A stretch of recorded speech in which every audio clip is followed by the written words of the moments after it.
हमारे साथ मौजूद होंगे तज्ज़ियाकार Majid Nizami sahab. Thank you so much for joining us Majid Nizami साहब।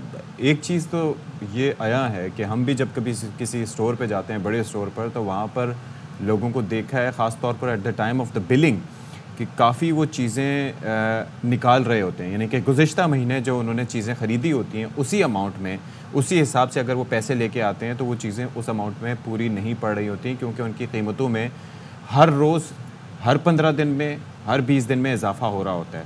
ये जो 74% का नंबर है, that is a lot. What are your thoughts on it? जी, बहुत शुक्रिया।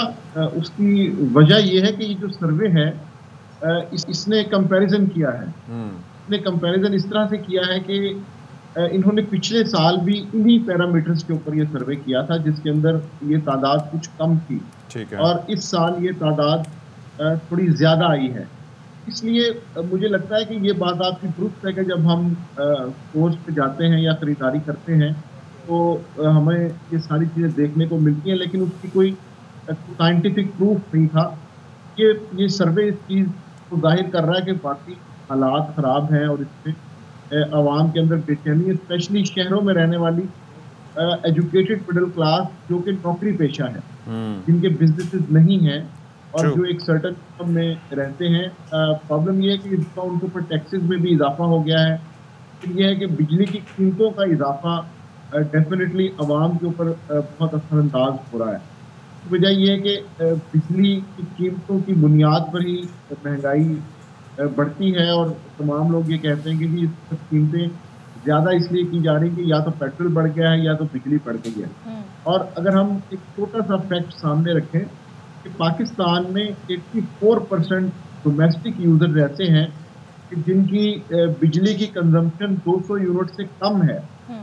यहाँ से आप अंदाज़ा लगा सकते हैं कि पाकिस्तान के अंदर अमूमी तौर पे जो घरेलू सारिफ़ है उसके हालात क्या हैं कि 84% लोग 200 यूनिट माहाना बिजली खर्च करते हैं। हुँ। उससे ऊपर वाले जो 14% हैं अ, वो पूरे पाकिस्तान में हैं कि जिनका बिल 200 यूनिट से ज़्यादा आता है।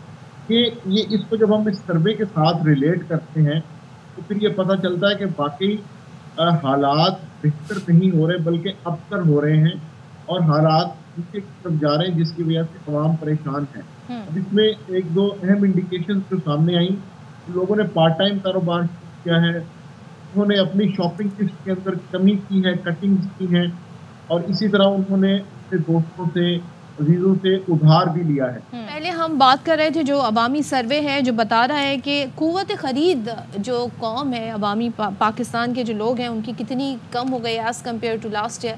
तो माजिद हमारे साथ मौजूद है। Majid, thank you so much for being so patient. ज़रा ये बताइएगा, आप जो गुफ्तगू कर रहे थे, हमें ये बताया जाता है कि जी IMF से मामला तय पा जाएँ तो माशी बेहतरी हो जाएगी।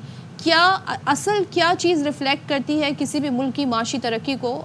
वहाँ के अवाम कितने खुशहाल हैं, डेफ़िनेटली ये, लेकिन क्या ये कहीं पे रिफ्लेक्ट हो रहा है? अभी जो हम मईशत के हवाले से दे रहे हैं कि अच्छे इशारे आ रहे हैं, हमारी स्टॉक एक्सचेंज अच्छा परफॉर्म कर रही है। सो ये एक्चुअली में बताता है कि अवाम भी खुशहाल हैं और आसूदा हैं, या ये सर्वे ज़्यादा हमें बेहतर गाइड कर रहा है?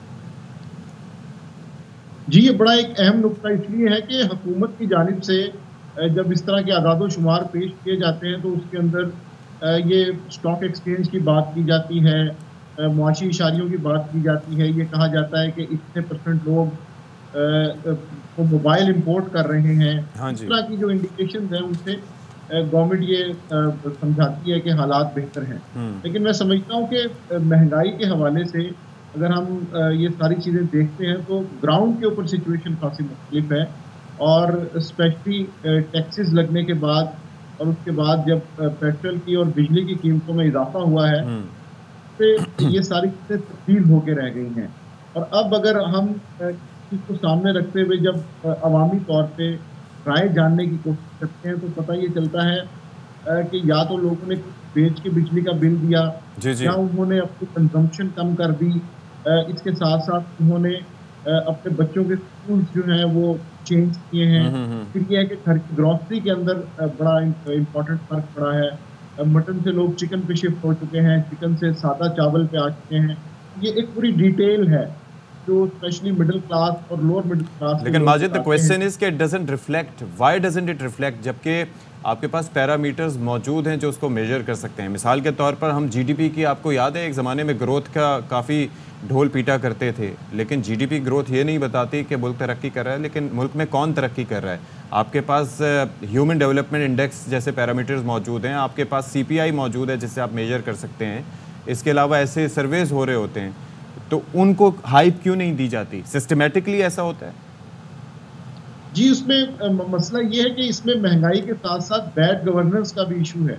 कई एग्जैक्टली। दफ़ा इंडिकेटर्स तो डिफरेंट होते हैं, बट प्रैक्टिकली फील्ड के अंदर चूंकि हुकूमत के एहलकार उन चीज़ों को इम्प्लीमेंट नहीं करवा रहे होते, इसलिए भी महंगाई होती है और एक एक डिफरेंस आ जाता है हुकूमती इंडिकेटर्स में और ग्राउंड सिचुएशन के ठीक है। अंदर।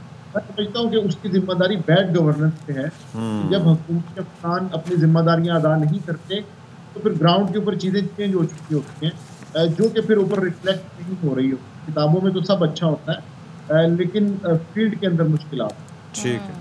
ठीक है, thank you so much Majid. और ज़ाहिर है अब ये वो सर्वे हैं, बताते हैं कि इस वक्त हालात क्या हैं, और अक्सर व बेशतर हम देख रहे होते हैं ना सिर्फ लोग बल्कि कुछ हमने अदाकार फ्रेटर्निटी से भी, सेलिब्रिटी भी ऐसे देखे शोबिस फ्रेटर्निटी से, जो बता रहे हैं हमारे बिजली के बिल कितने आए हैं।